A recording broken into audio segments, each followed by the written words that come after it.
Bonjour, c'est votre frère, votre ami ST. On va essayer de parler, de continuer dans le même objectif. Ça fait longtemps qu'on n'a pas pu faire d'autres vidéos. Pourquoi on n'a pas pu faire? Parce que ces temps-ci, j'étais un peu souffrant. Et voilà, un peu souffrant. Et le climat aussi, c'était trop... Quoi, vous savez que nous venons de Tambacounda, c'est pas facile s'il fait trop froid. Voilà. On essaie de se consoler, quoi. C'est pour cela. Mais de toute façon, cette fois-ci, on va essayer de continuer dans le même optique, de parler de l'humain depuis le départ qu'on a commencé. Et dans cette fois-ci, on va parler des gènes et comment les enfants peuvent être de même avoir les mêmes caractères que leurs parents, c'est-à-dire les tailles, les teints, toutes ces choses-là. On va essayer d'expliquer cela. Si on dépasse toutes ces choses-là, on va essayer de parler dans la vidéo d'autres choses aussi. Voilà. Si j'ai dit d'autres choses, il y a beaucoup de polémiques qui se trouvent dans ces choses-là en Afrique. Certains disent que cet enfant est de teint noir, cet enfant est de teint clair, par-ci, par-là, et ses parents c'est comme ça. Voilà. C'est quoi gène? Gène, je peux dire que ça se trouve dans le noyau. Noyau aussi, c'est tellement petit. Donc quelque chose qui se trouve dans les gènes. Mais c'est ça qui est à l'origine de l'humain. C'est ça qui détermine nos couleurs. C'est ça qui détermine nos tailles. Tout ça. C'est ça qui nous lie à nos parents. Voilà. Si on parle de gènes, c'est tout ça. Et on parle de l'ADN. Comme on dit en anglais, DNA. C'est la même chose qu'en français. Voilà, l'ADN. C'est l'ADN qui... C'est ce test-là même qu'on fait, qu'on dit qu'on est de l'enfant de notre père ou qu'on n'est pas l'enfant de ce dernier.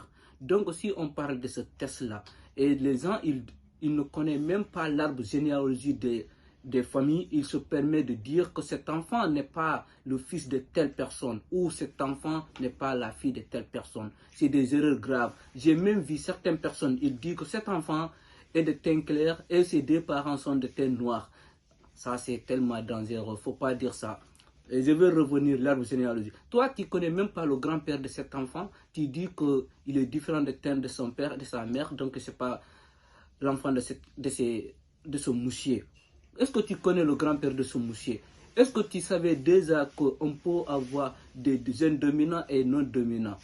On parle, le dominant, ça se reflète à l'extérieur de la personne. Mais le non dominant, ça ne se reflète pas. Je peux vous donner un exemple, comme moi-même. Mes parents, mon père est de teint noir et ma mère est de teint clair. Mais je suis noir. Donc forcément, j'ai le teint clair dans mon sang. Si je donnais un enfant qui est de teint clair, et comment les gens peuvent dire que ce n'est pas mon enfant? Parce que dans mon sang, ça se trouve déjà dedans. Et même si ma femme est de teint noir, on peut avoir des enfants teint clair. Parce que moi, dans mon sang, j'ai des teints clairs d'origine de ma mère. Et voilà, c'est cela qui est possible, c'est toute personne. Vous voyez deux personnes sont de teint clair, ils ont des enfants teint noir. Il ne faut pas dire que ce n'est pas leurs enfants, parce que ce n'est pas l'enfant du monsieur. Parce que le polémique ne se trouve pas, c'est la femme, mais le polémique se trouve, c'est le monsieur. Ça peut être l'enfant du monsieur, parce que même si son père est de teint clair, sa mère est de teint clair, mais peut-être son grand-père est de teint noir, son père l'a donné, le teint noir.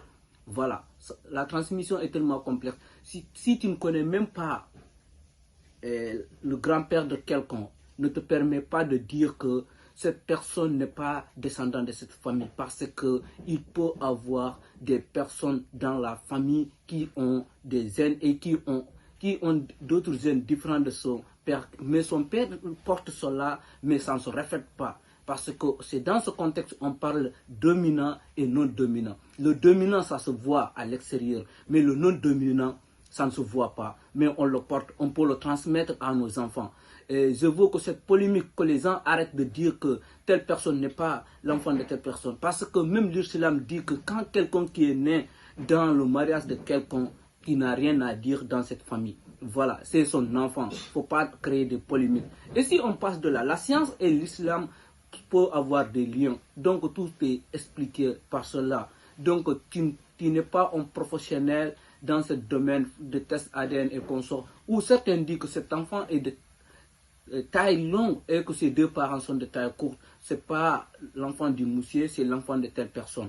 Non, tu ne peux pas dire ça. Parce que la personne que tu croyais que c'est l'enfant de cette personne, il peut avoir des liens parentaux de loin, qu'ils partagent des mêmes gènes au fond. Et toi, tu ne connais pas cela. J'espère que je ne veux pas être trop long dans la vidéo. Et je vous remercie Si j'ai pas pu faire des vidéos, c'est problème de temps. J'ai eu contre-temps ces temps-ci. Beaucoup de choses étaient difficiles à régler dans ma vie. J'avais des choses à régler. Voilà. Mais j'espère qu'on va continuer dans le même optique. J'avais même décidé d'abandonner, mais je ne vais pas abandonner. Quel que soit Alpha, on va rester ensemble.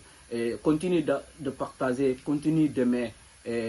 J'espère que la famille va se grandir. On va essayer de continuer dans les mêmes optiques. C'est toujours avec ST. Les choses continuent. Bye.